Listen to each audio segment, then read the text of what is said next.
Hi, everyone. Good evening and welcome. My name is Sari Kamen. I am the Public Programs Director of MOFAD.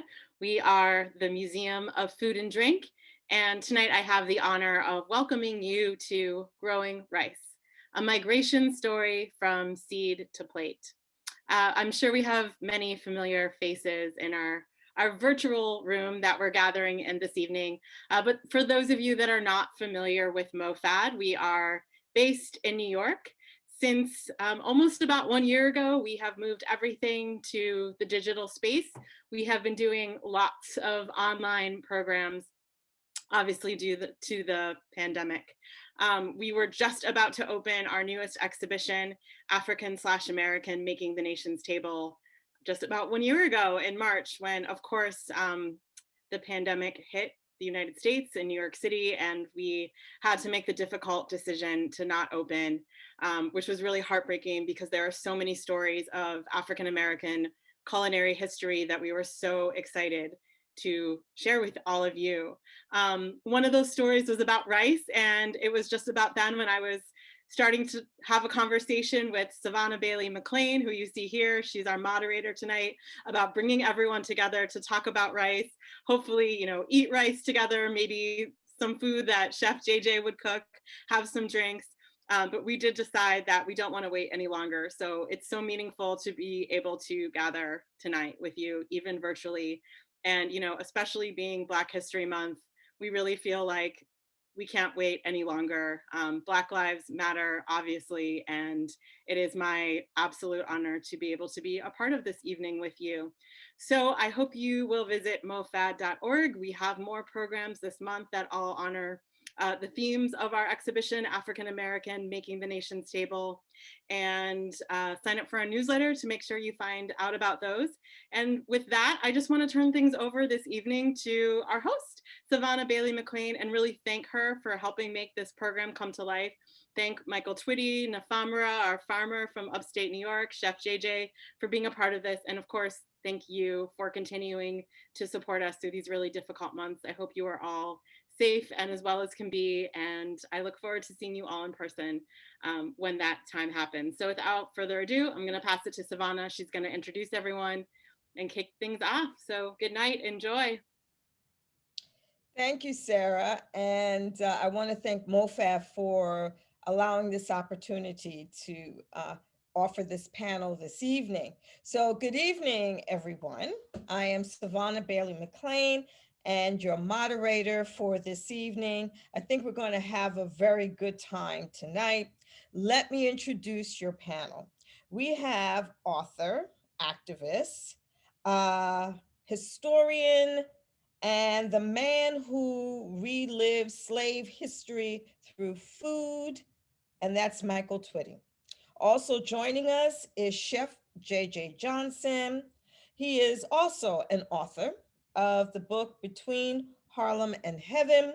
He is a chef on BuzzFeed, their tasty platform, and he is a TV host on Just Eats with Chef JJ Johnson.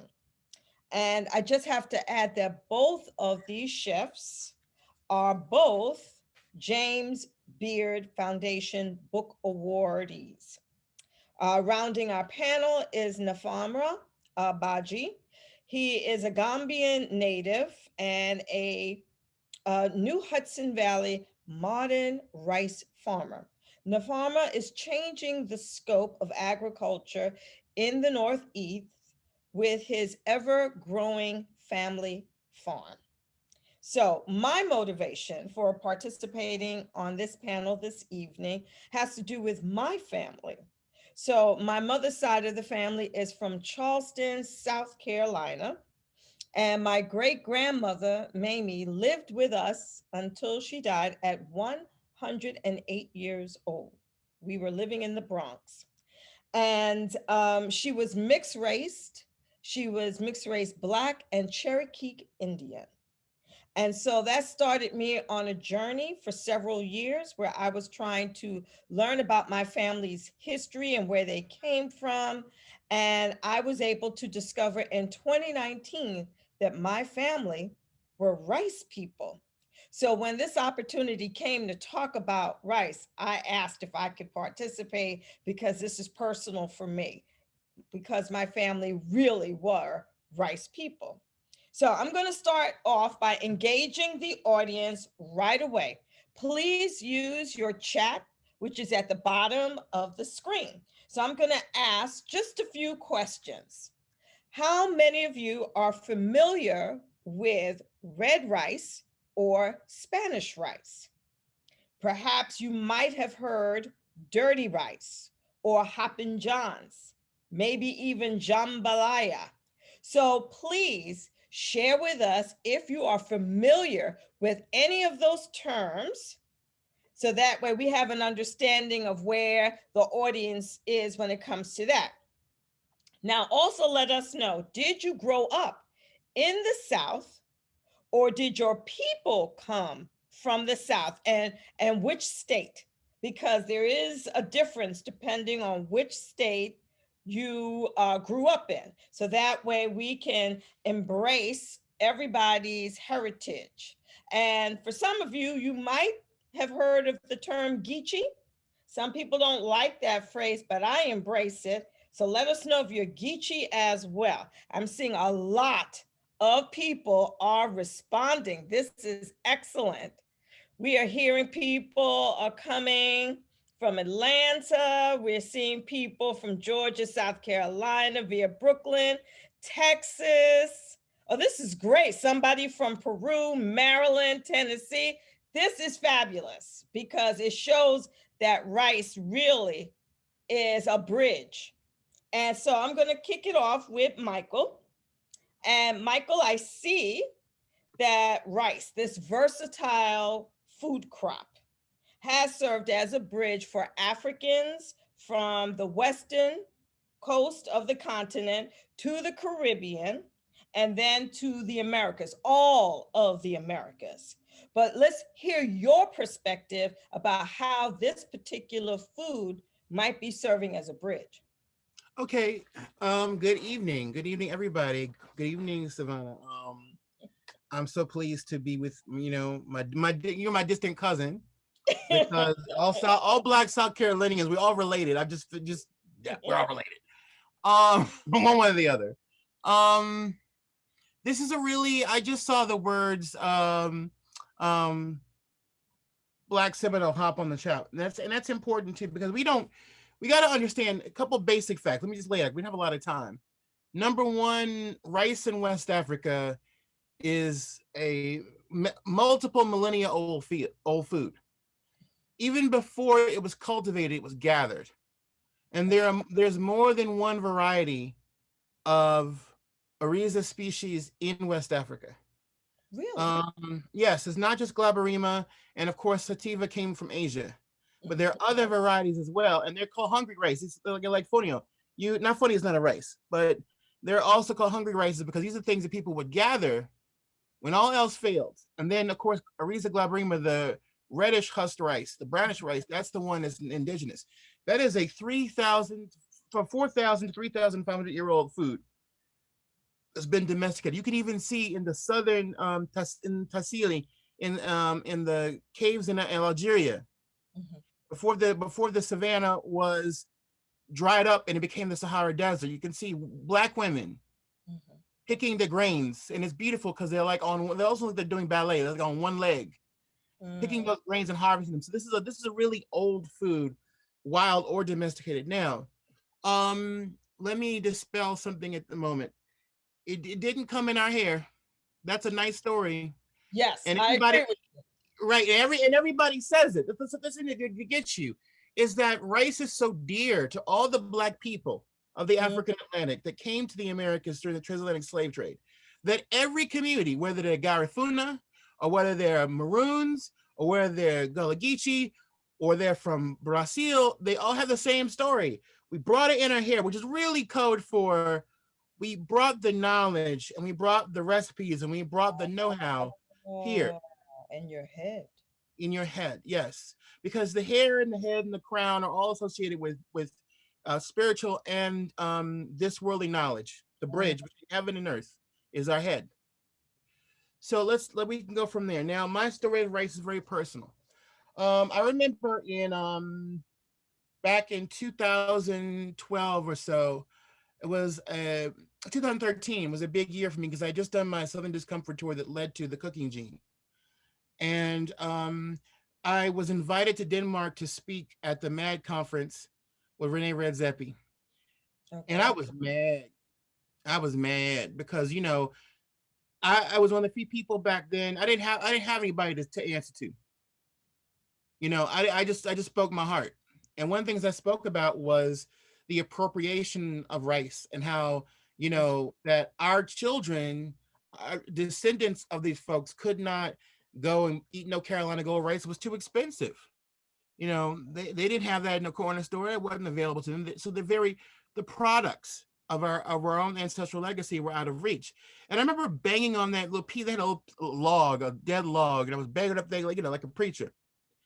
And then about 10 days later, I did a dinner at a plantation, North Carolina, to raise money to support the repair and maintenance of the dwellings where our ancestors lived. And at that same gathering, I got my results from African ancestry, giving me my first glimpse of where my ancestors came from. And the first thing was my mom's side, and I didn't, you know how Black families are. We don't know what's gonna come up when we do this DNA thing. And it was in that part of the family, that particular one of the particular grandmothers, she says, I ain't got no Negro blood in me. I said, oh, no. But I got scared because I was like, wait a minute, what if? And I remember Gina Page, it was all in slow motion.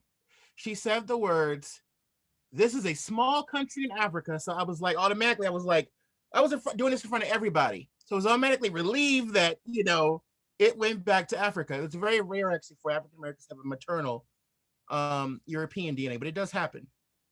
And she said a small rice, and this what the worst was, a small country in Africa, rice. And here I was banging on this log in Denmark, telling an international audience how important this was to us and how we didn't have access to our legacy. And I didn't know that anger and that passion was not coming from me. Oh. It was coming from the lines going back to a Mende woman who was brought here in the 1760s to Charleston, South Carolina. And I started to cry immediately because it was just like, people need to understand the reason why we have this angst in us, this desire to celebrate our culture and our heritage and wanting to preserve and have ownership over it, because for so long that was denied us. Let's put it in these terms. Well, wait a minute. I feel that oftentimes it's not so much that we lost it, it kind of got morphed. And it morphed to the point where we take what we did so much for granted, we didn't realize how important it was. When I read your book and you said it like you thought everyone understood. You said, oh, you know, that's Spanish rice, that red rice. And I stopped. I'm like, that's what my mother used to make. And you said, you know, that's jollof rice. And I was like, oh my God, wait a minute.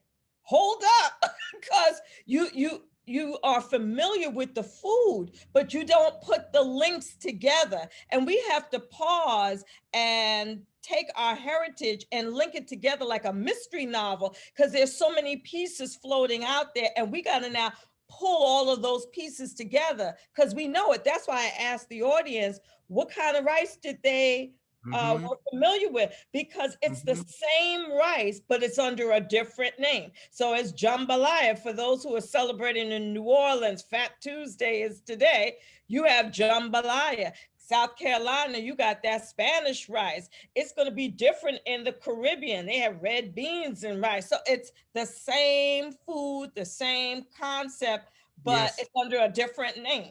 Yes, in Brazil, there's a type of rice from Maranhão in the north where they brought the same people from Sierra Leone and Liberia.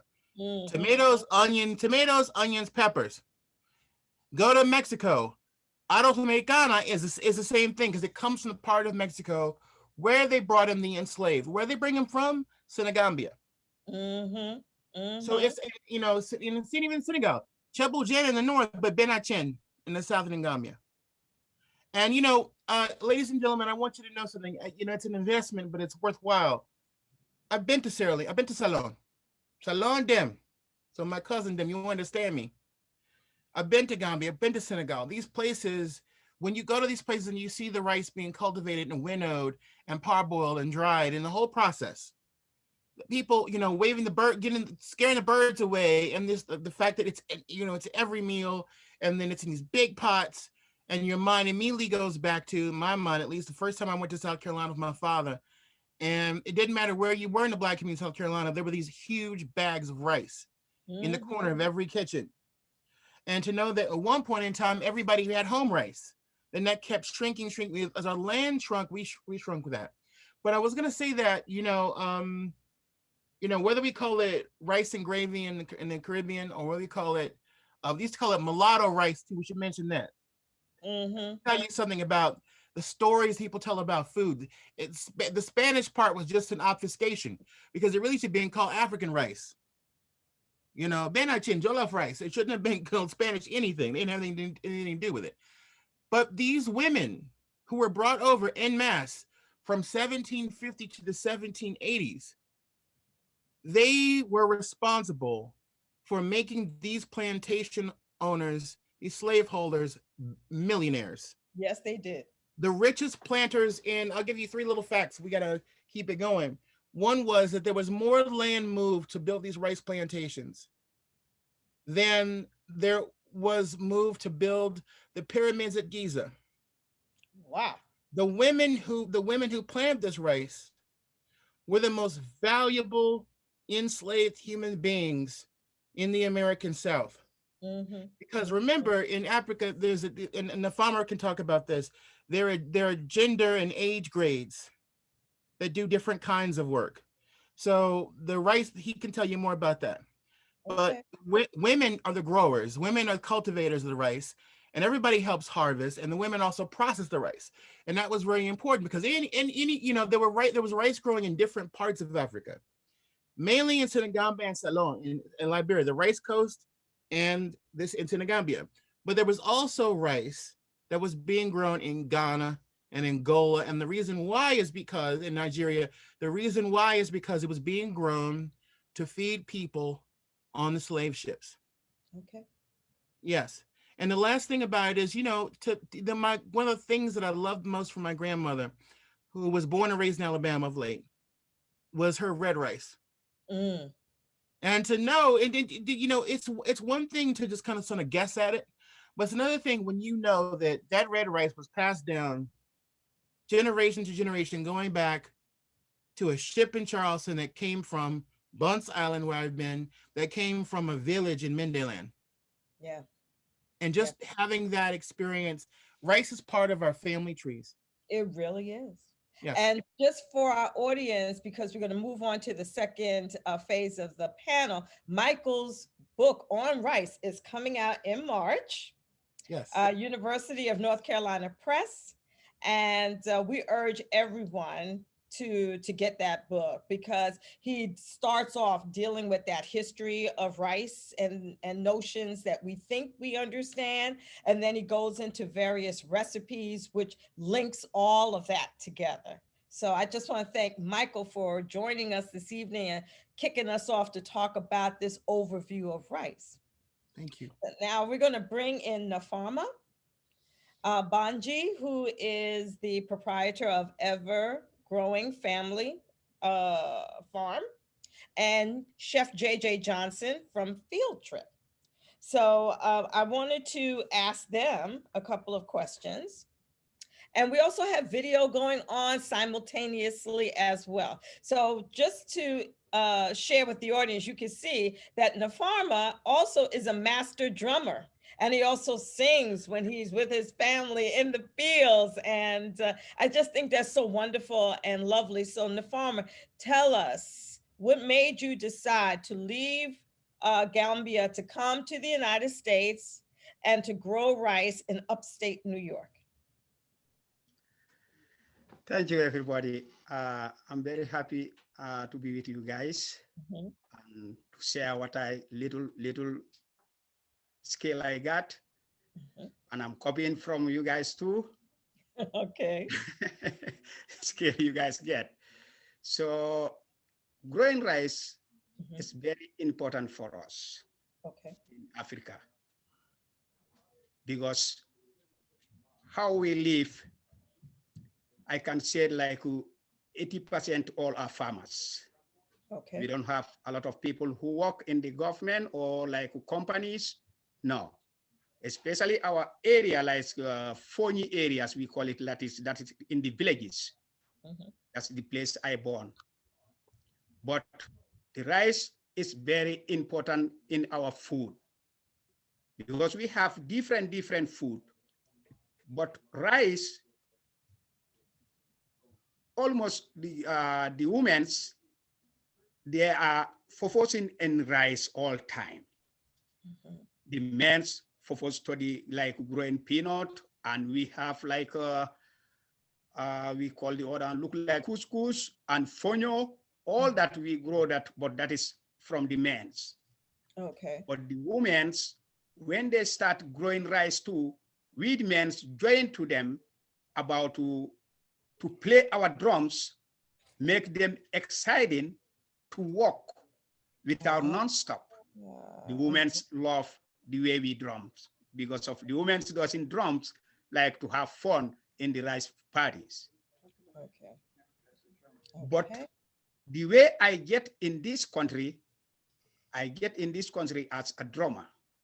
I'm a drummer in Gambia.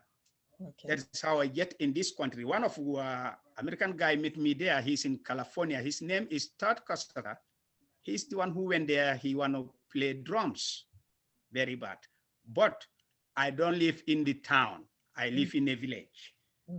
Then I went for the program, which is no, they take me, they hire me to play a wedding. So that is how we connect with that guy. He saw me, he said, I want to play this, because of he been playing the other drums called Seuruba. Seuruba is 3 people to play it. That is the one we have in the rice field right there. That is how 3 people can play that. But the guy said when he come here, how he's going to play that. So he saw me playing 4 drums by myself and thousands dancing with that. He said, I choose to learn this. So he's the one who connect with, when he came back, he told the university in San Diego, so my boss, I want him to come here to see how he play this.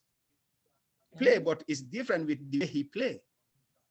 Then that is how I get in this country. They get me here for 3 months. Then I told him I want to move to New York, because of in California without documents, you can't have a job. So that's how I moved in New York here. I met with my cousin, Mustafa. He brought me New York upstate. I've been living in the city. Then by the time I come with my drums, and he have drums, I didn't have any drum, but he have drums. That is my Mustafa. It's my cousin. Yes. So then I've been with him. That is how I met with my wife in the dance class, because I've been playing Bugarab, and nobody playing Bugarab in this area.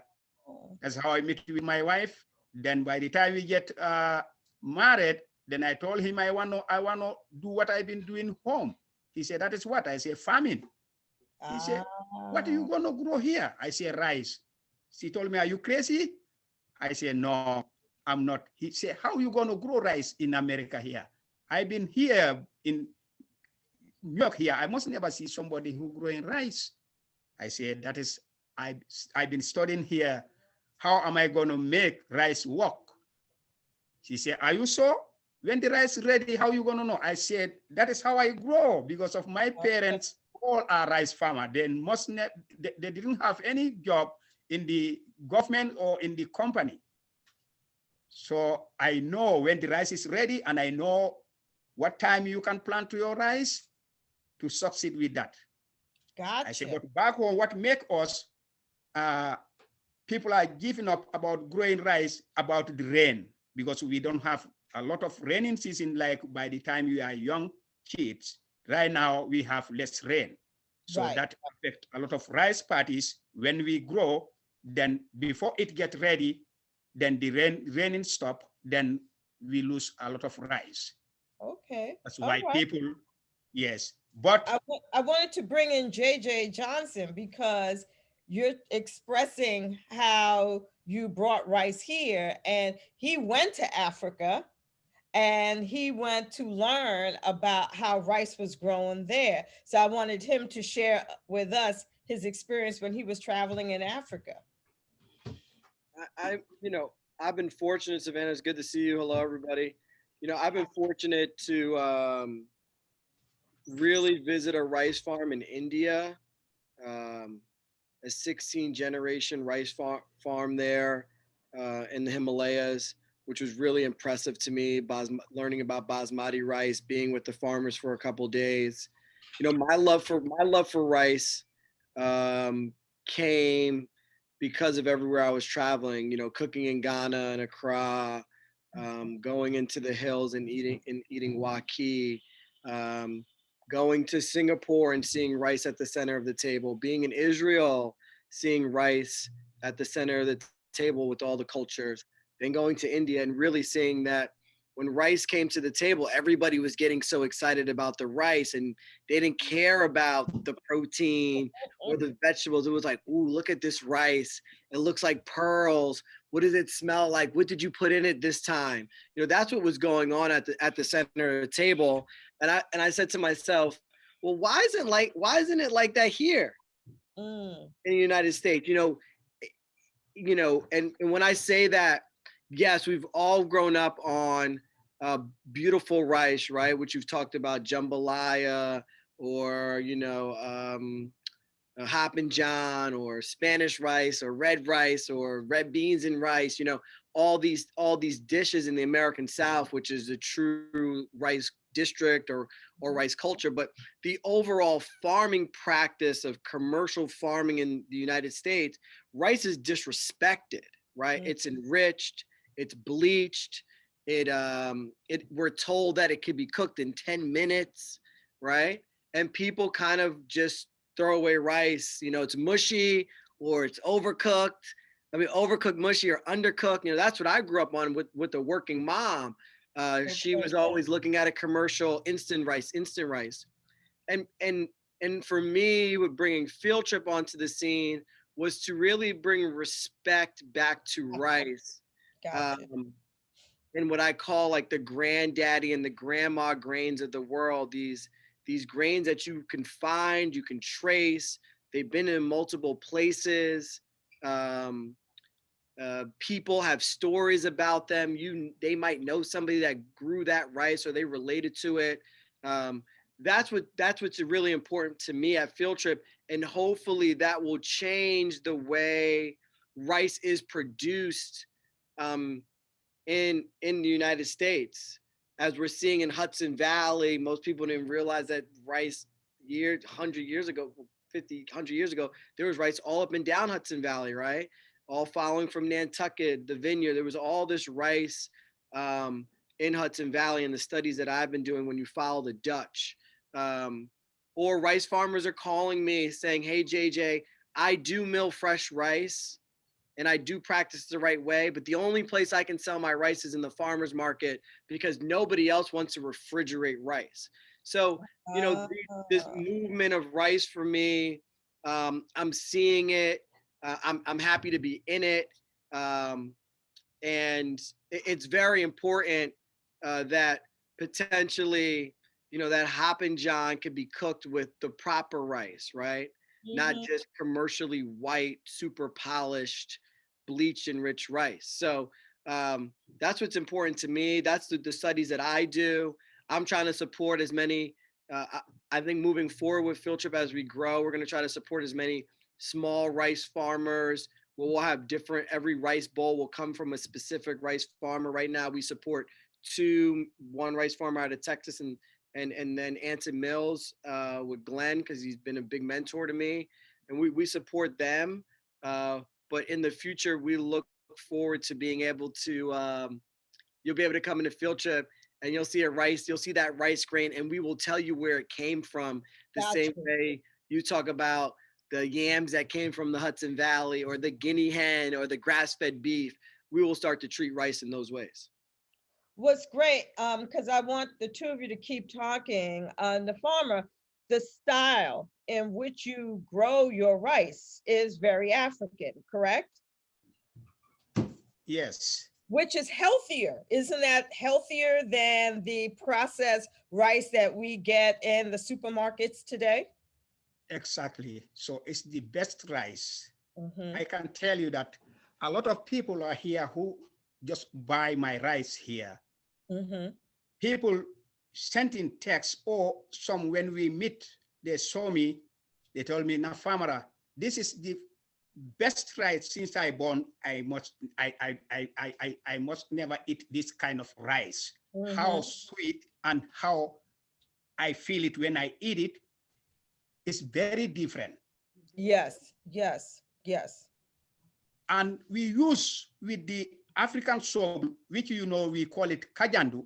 That is my cousin Mustafa bring it in Africa, Mm-hmm. from Senegal.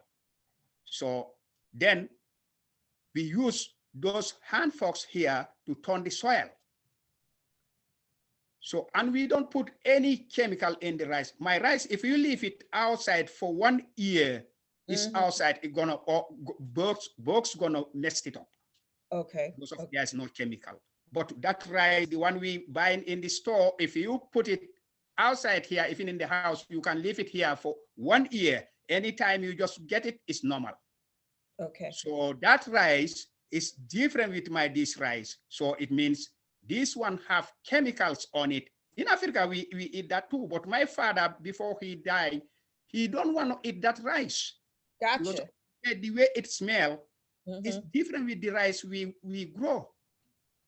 And grow what you eat and eat what you grow, give you healthy. Yes, yes. Better than the one we buying in the stores. Yes. And like JJ, you blend when you prepare your rice with a lot of seasonal vegetables. So therefore you too add this healthy, twist to your rice bowls, correct? Yeah, I mean, the perception of rice, and we've been told that, brown rice is good for you. Rice processed the proper way is good for you, right? Yeah. Rice has the most vitamins, the most nutritional factor. That's why people consume it so much around the world. If it's done right, it's better than any other grain out there. And that's what's truly missing, is that people walk in the restaurant all the time, they go, "Hey, you got that good rice?" And I'm like, what's the good rice? They go, that brown rice. I'm like, well, we have black rice too. They got vitamin B in black rice, and it'll help if anybody in your family has diabetes, it can help reduce the level to your diabetes. Or, hey, we have brown rice. It still has some of the germ attached to the brown rice because it's milled. Or we have Carolina Gold. So we have rice that, yes, it is healthier for you. It is healthy for you because we're purchasing the proper rice. We are not purchasing commercially, I don't want to offend anybody, but commercially, filth rice that you shouldn't consume. Nobody should be putting that rice in their body. I hope one day when we're walking in the refrigerated aisles, there's the rice refrigeration aisle with, freshly milled rice that's refrigerated and the germ is still active like flour, or the FAR could figure out how to put freshly milled rice on the shelf that people can purchase, and it moves so quickly that the shelf life that people are purchasing to cook, and you just don't get at the farmer's market or when you're going to his place. So those are the things that go through my mind of really changing the rice culture, and making sure people are getting better rice in their system. I saw a question here. Somebody said, how does the rice get into our ecosystem or our diet? It seems really hard to get. It might be hard to get right now. You might have to go purchase it direct from a farmer, and maybe you keep a little bit in the flow, of your diet, or maybe you go to your local farmer's market and you ask around and see who might have some beautiful freshly milled rice. Well, see, one of the things I like about learning about our culture with rice, and both of you can chime in, is that it it's such a solid Oh, crop that yes. it absorbs all these other flavors, it absorbs all these other vegetables, and it can stretch and feed a lot of people. And that to me is one of the best things about it. And that's why Carolina Gold Rice was so successful in the United States, is because those people knew how to, the former enslaved knew how to cultivate that rice where it really satisfied people. That's how the rice market got lost. That's why the whole rice market collapsed in the United States, right? People enslaved West Africans knew how to grow rice, and when they were freed or let go, they didn't want to grow rice anymore because it was their land. It was their place, and that's why if you look back into the rice culture, the United States was dyeing rice gold and calling it Carolina gold rice because they didn't know how to grow that rice. And I believe that's why the whole market collapsed. So, and just to throw something in there, parboiled rice is okay. I'm saying enriched and bleached rice, two different things, everybody. Gotcha, We gotcha. get a little geeked out here. So, and the farmer, Yes. when you cultivate your rice, are you doing more irrigation or are you doing more submersion? Because I know the landscape, the climate in New York is very different from West Africa. What techniques are you using? We make more irrigation, like Gotcha. In the traditional way. Yes, in the traditional way, the way we walk back home. That's how we do it here. And one thing, filling it more water in the rice paddy is just like here, sometimes the weather get cold. So when you fill that rice paddy a lot of water, when it's getting cold, that water you put, like tomorrow gonna be too cold. If you put water today, the water is in there, that water make warm, then it will not affect my rice. But as far as it's in Africa, some rice for party, we don't need to put water in, like staying there forever. No, okay. We just have like raining. When we have rain this week, next week, that all is enough for our rice. So that is how we want to know when the rice is ready. Having brown rice is just like how you do your process of the rice. If you have a machine back home, before we don't have a machine to process rice, like to polish it. The women polish it by hand, and they know this age is enough to eat. If I pound it more than this, all bad men gonna go. That's why we have images of the mortar and the pestle, so that people can see how traditionally how the rice was ground. So therefore you can separate the husk from the rice, the seed, and then therefore you can cook it. I just want to bring in JJ for one specific thing. The way you develop your rice bowl reminds me of the cooking style of rice, traditional, because it's done in one pot. And that's one thing I remember Michael talking about in a program. I watched him on online, and he was saying that the Africans did one pot, and then the Europeans had multiple pots. And Europeans don't know nothing about rice. Huh? The Europeans don't know anything about rice. That's why they had multiple pots. They didn't know what they was doing. You know, they don't know nothing about rice. Like you can't take rice away from the people that own it, right? And the migrants of the world own rice, right? Okay. And I think people are always trying to figure out what to do with rice. If white rice, you take that extra grease from the pot. That's something that you roasted and pour that on top of the white rice, that soaks it up. That's flavor. That's what you're supposed to do. But yes, we cook all the rice in one pot. We boil our rice. We cook our rice just with water and then steam it. Then season it when the rice comes out. Because if you throw salt into the pot when you're cooking rice, it takes the rice a longer time for it to cook. the germ, all that, it doesn't pierce. So Okay. you fluff rice and you season rice. Same thing if you were to make a spice packet, like the same way you take instant box rice in your Instant Pot or whatever you're cooking your rice in. You throw that flavor bomb right in at the end. You fluff it up and you get all that beautiful flavor and it absorbs it all really well. So yeah, we do everything in one pot or one pan, or you're trying to make me, I know you come in here a lot, so man, you'd be peeking over the counter. I'm coming over there this weekend.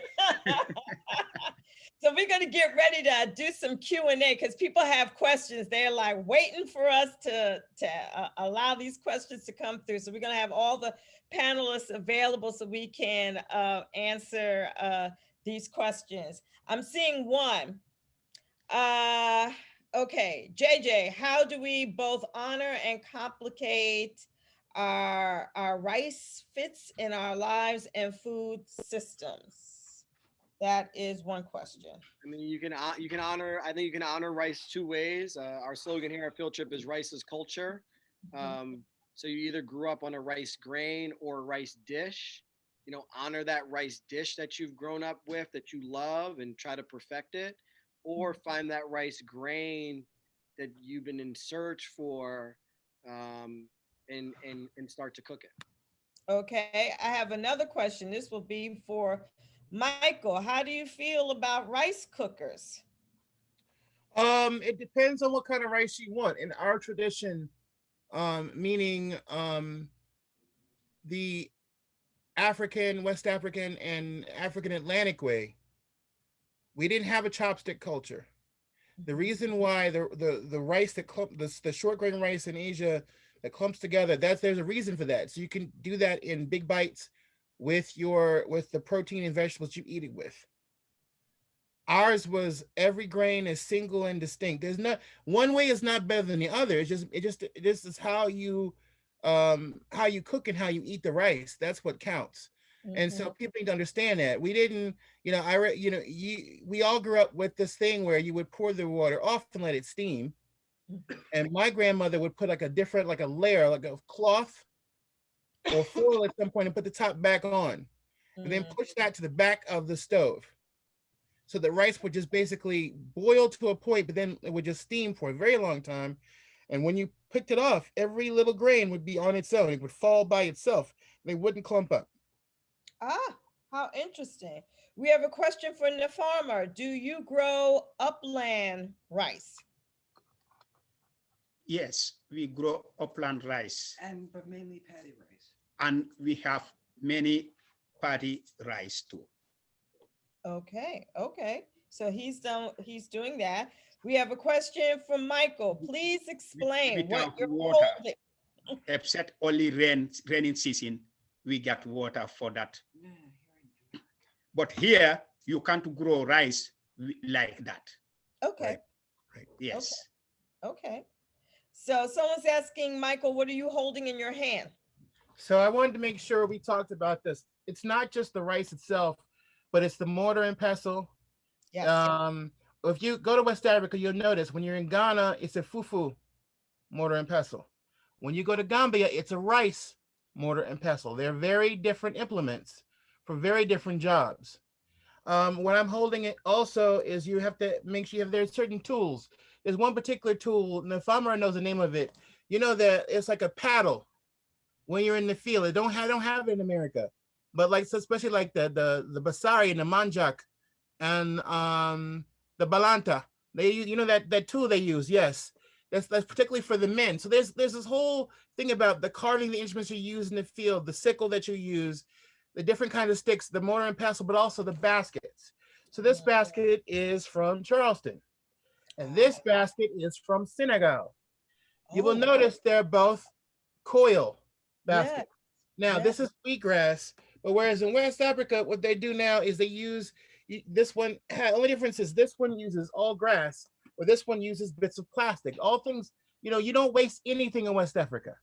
If you have a jar, if you have a jar of for mustard or for sauce, it becomes your cup. If you have plastic, you work it into the basket. It's the same construction, coil construction from the outside, inside out. You see? And so if you took, when I've taken these around and I've shown people, and I would take this to Africa with me, especially to Senegambia and to Ceylon, and everybody goes nuts because they go, wait a minute, who made that basket? And I said, a Black American made that basket. I said, no, how could this be? And they don't, a lot of folks, this is the first time they've ever seen this, but then when they see it, they know we're the same people. Gotcha. You know? Yeah. Gotcha. That was great. So I have another question. And this is for Nfamara and also for JJ. What is your favorite rice dish? Go ahead, either one of you can start off. Can you hear me, JJ? Yeah, this is so hard for me. My favorite rice dish. You know, for me, I grew up with a dish called asopao, which is a Puerto Rican soupy rice dish, very similar to like congee, not as thick. You know, you can have with fish or chicken, but my grandma used to drink it out of my Puerto Rican grandmother used to drink it out of a soup cup, like it was her coffee. And then my other rice dish I loved as a kid was purloo. And my grandmother wouldn't make it with bacon. She would use it was her take, like Vienna sausages. She would like. Oh my God, I haven't heard that. Michael's face, exactly. Thank you, Michael. I felt the same way. Like I would push them to the side. Like, come on, just put the bacon or the ham hock or something in there. But yeah, that was her take on it as I experienced it. But I'll make all of you laugh. Coming from South Carolina, my mother didn't call ham hock. She called it knuckles. And so we had to go to, you heard that before, Michael, knuckles? Yep. And so we went to the butcher with a list, and me and my sister would say, my mother wants to have some knuckles. And he knew exactly what she was talking about. And he wasn't Black, but he understood what she wanted. So it's just funny that y'all talking about that ham hock, Vienna sausage. This is very good. So Nfamara, what are you holding in your hand? I see you went and reached for a basket too. Okay. This is a basket. It made by hand. Okay. But a lot of this one, that's the women's make this. Yes. This is what they take and separate the rice with the husks. Okay. Right. So, and when they pound with their hand up to the time to know that now the rice is ready to cook, this is what they use to separate everything.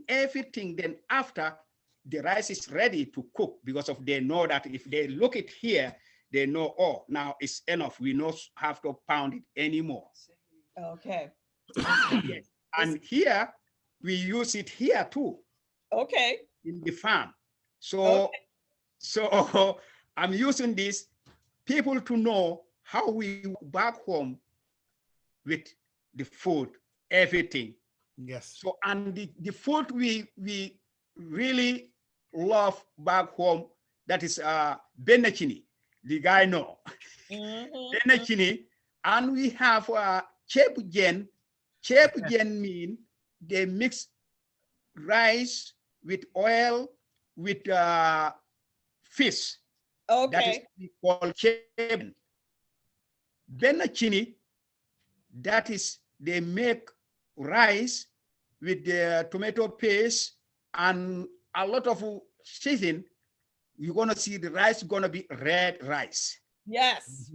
So people love it a lot. So that is how our favorite rice in Africa. So I want to interject something real quick. Go ahead. The baskets that Nfamara has and I have in America up through the plantation days, people think that it was just the crops. There were women whose only job was to constantly make the baskets. Yes. Wow. Constantly make the baskets.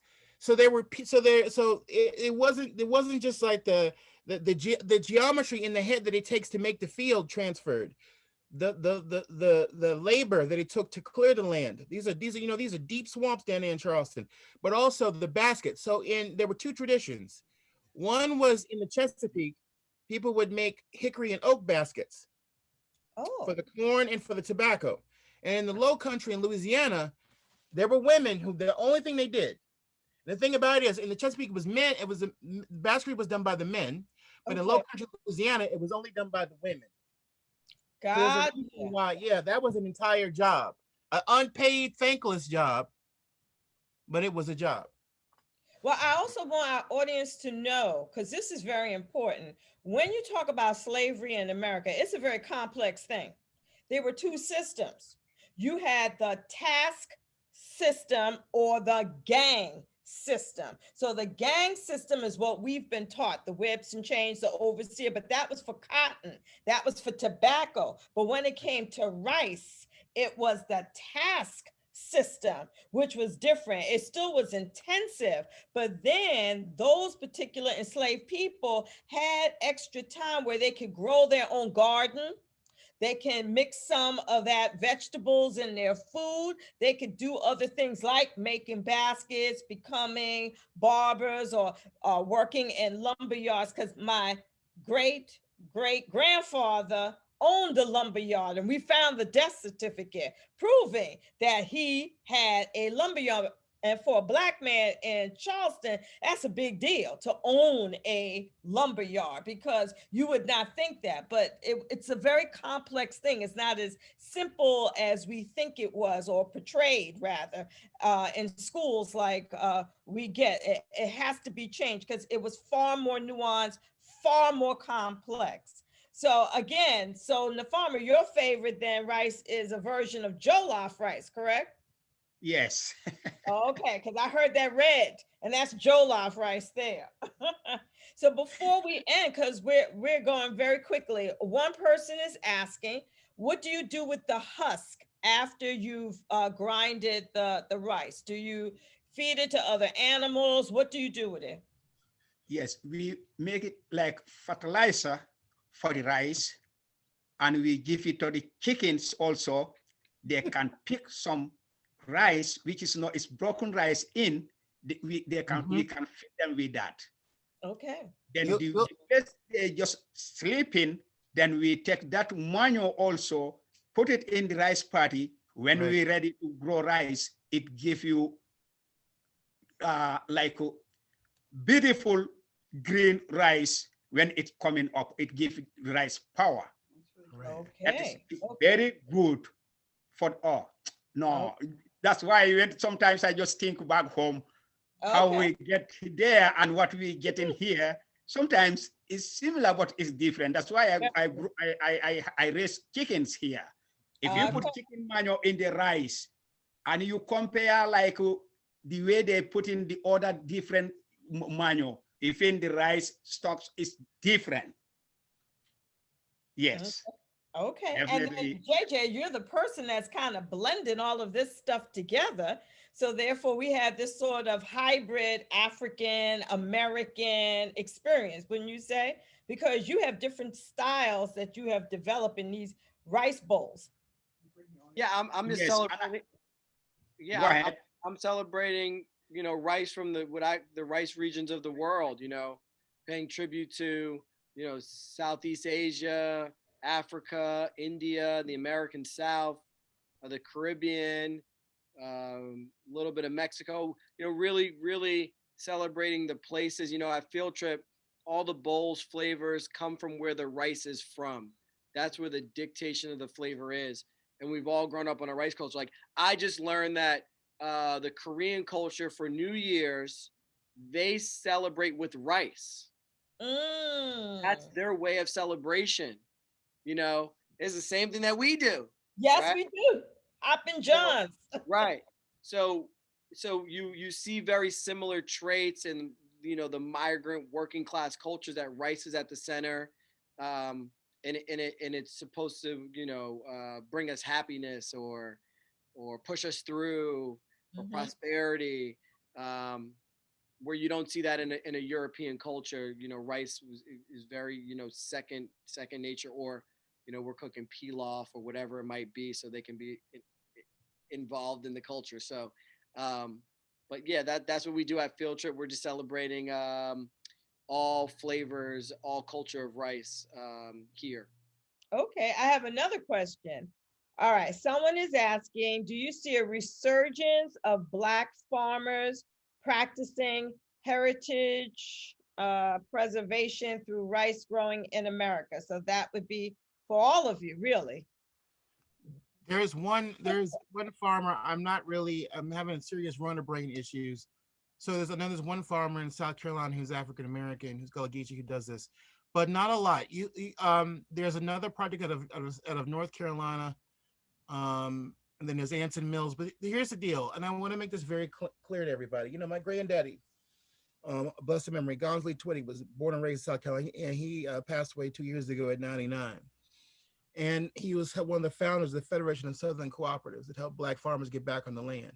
Mhm. You know, rice is based on shifting cultivation, which means you need more land to do that with. We could, and also we forget that there are consequences to white supremacy. Seriously, we live under it right now in every single aspect of our lives.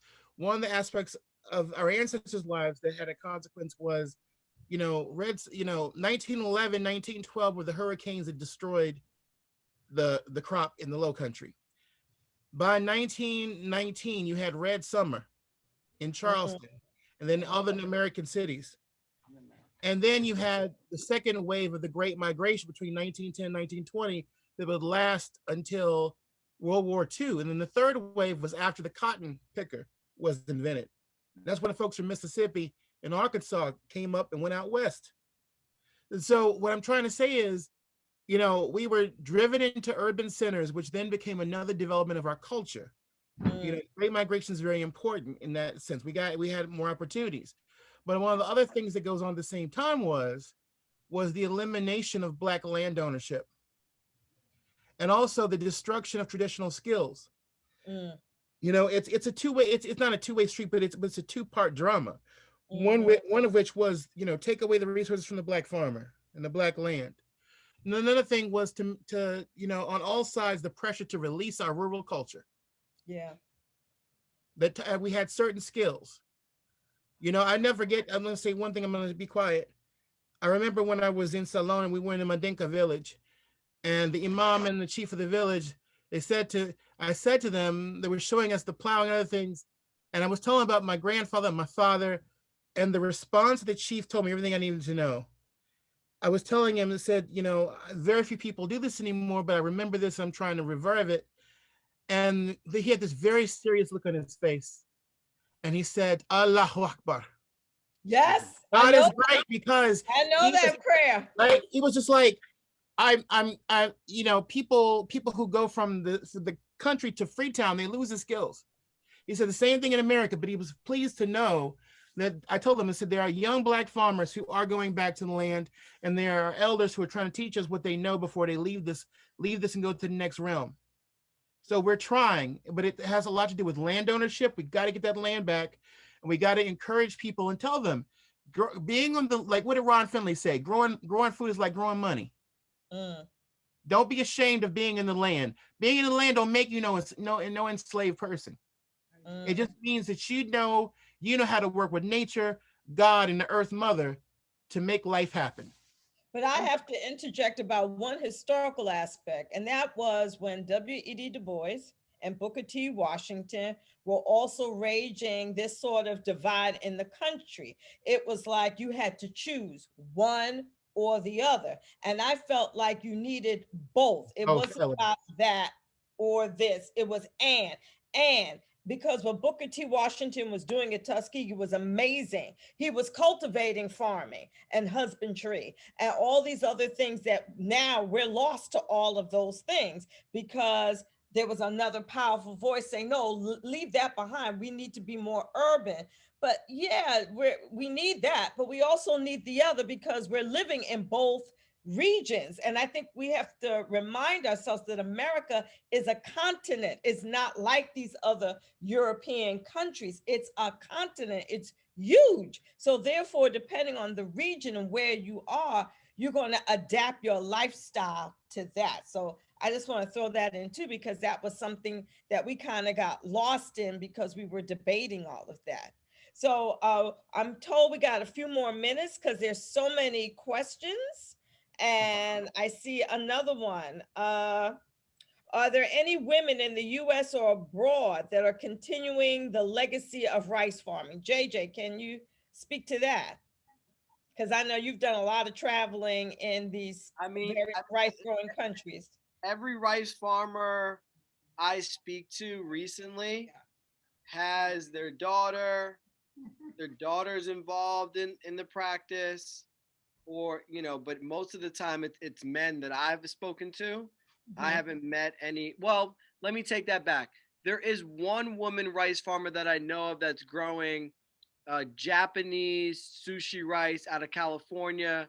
I can't think of her name right now, that I know personally that we were going to purchase rice from. But most of the people that I've talked to are men, but their daughters are involved some way, somehow. That's just what I know. All right.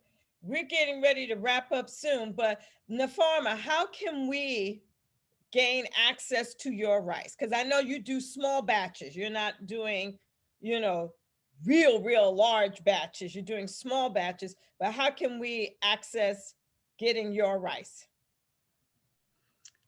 To get my rice, that is like when I'm done with harvesting, then that's the time, like around, I can say October to November, then that is the time I process my all rice.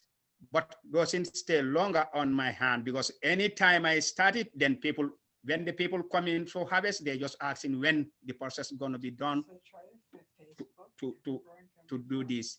So then if you check in the Evergreen Family Farm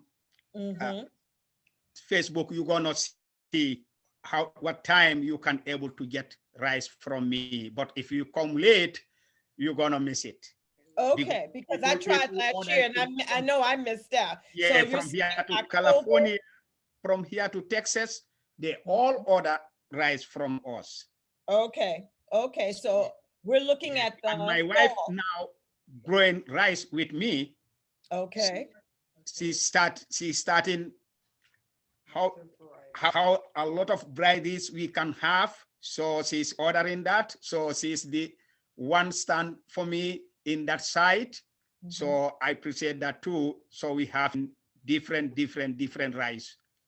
And I hope next year my greenhouse clapped, but we trying for GoFundMe, people are helping.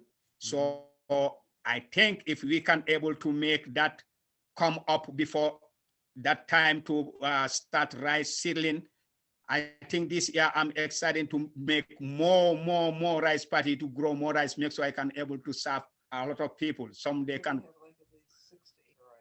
Yes. Okay.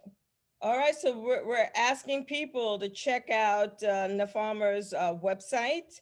It's Ever Growing Family Farm. I did hear about that your sort of like your greenhouse tunnel was collapsed due to the snowstorm.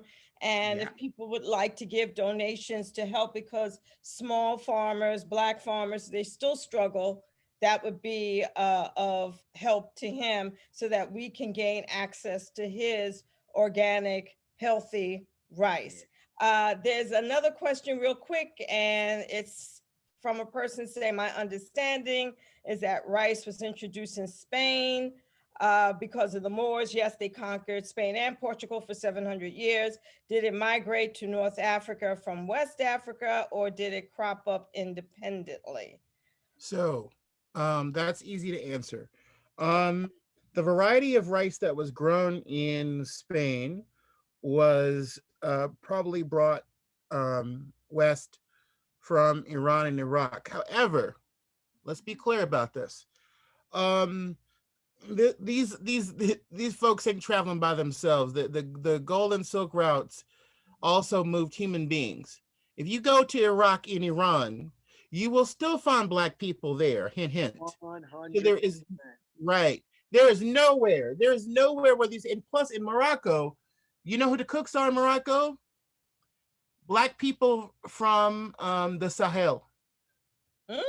There are still Black people who are descended from a mixture of pilgrims and enslaved people. And you find them in Morocco, you find them in Tunisia, you find them in Algeria, and a lot of them, and also, you know, in Cape Verde. So there's all this mixture of Senegambian people and other people from Mauritania and other places who are all over North Africa. This idea of sub-Saharan Africa is a lie, because there were Black people from the top of the continent to the bottom. And we've always depended upon other folks for their definition of what Black is and what Black ain't. Go ahead. Yeah. Go ahead. And also we have to remember that there were rice growers brought all the way from Madagascar. I'm part Madagascan. There's many of us. The Wayans family. What's the lady from Saturday Night Live? Who's what's her name's daughter? You know, sorry, run a brain. The former head of the NAACP, all of them, Madagascan ancestry. And you know, Indonesians who came across the ocean, mixed and married with Bantu speakers from Southern Africa. And so you have this entire group of people who were also brought all the way to the South. That is a 9-month journey on a slave ship. There were people who came over who were so sick that their eyes fell out. Wow. So for Black people, for Madagascan Africans to have come all the way across to survive and be put in those rice fields along with West Africans who were also in the rice fields, means that this was a skill that people were willing to pay top dollar for human labor for. Yes. All right. We probably did get some of that rice in Spain as well, along with the fact that the Moorish people, at least a third to 2/3 were of African blood. Yes, they were. Yes, they were. So let's just talk about that. Sarah, do we have any more time? Hello. Hi. I'm being back in. We did have one last question that I just put in the chat to you, but I can just ask it. Maybe JJ can start with this. Can you talk more about rinsing rice or soaking rice? My grandma and great grandma did this, and just curious about rice preparation. So let's just close on that one because it's such a good question. You know, I always forget the name to it. I don't want to call it starch because everybody believes that rice, it is a starch, but people believe that rice has gluten for some odd reason. There's no gluten in rice, but I can't know the name of it. You're just truly washing off the starch of the rice every time you wash it. So it's just a technique, right? If your grandma or your auntie was washing rice, is because they didn't want that type of texture or that much starch in the rice. I wash the rice one time and then cook the rice personally. That's what I do. If it's sticky rice, I soak the sticky rice maybe 10-15 minutes and then rinse it off. But everybody has a different technique. Some people say you wash the rice to get off, you know, pesticides or preserves or what was in the bag. You know, everybody has a different kind of story to it all. So that, you know, I rinse rice once, but your grandma might rinse rice 10 times. Okay. Well, I think we had a great time. I want to thank everybody for being on this panel because I still learn new things tonight about rice, you know, and I just think this was great. And please, everyone who participated, listening, support Nfamara, support JJ with his restaurant, support Michael with his book, because this is how we preserve the culture. This is how we preserve our heritage and share it for following generations. So I just want to thank you all so very, very much for participating, for listening, and to MOFAD for allowing this to happen. And thank you, Savona, for that incredible moderation. I'm so glad we started this talk so long ago and we were able to actually make it happen. Yes. I appreciate all of you. We actually have a program tomorrow night. If you want a little more MOFAD this week, we have a program tomorrow evening called Uncle Nearest. It is about overlooked African-American distilling history. So you can go right to mofad.org if you want to come back tomorrow. It's going to be really fun. We have Shannon Mustafer doing a cocktail demo. We have Fawn Weaver. She's the CEO of Uncle Nearest Whiskey. And Garrett Oliver, the brewmaster from Brooklyn Brewery, is going to be moderating. So it's going to be great. I will send you all an email tomorrow. All of these links in the chat will be there, so not to worry. There will be, you know, Michael's book, JJ's restaurant, Nfamara's farm, all of these things, his GoFundMe. So I'll make sure it all gets to you. Thank you all so much. We appreciate you. Please, please, please stay safe and be kind to each other. We'll see you soon. Good night, everyone. Good night. Bye-bye. All right. Bye-bye.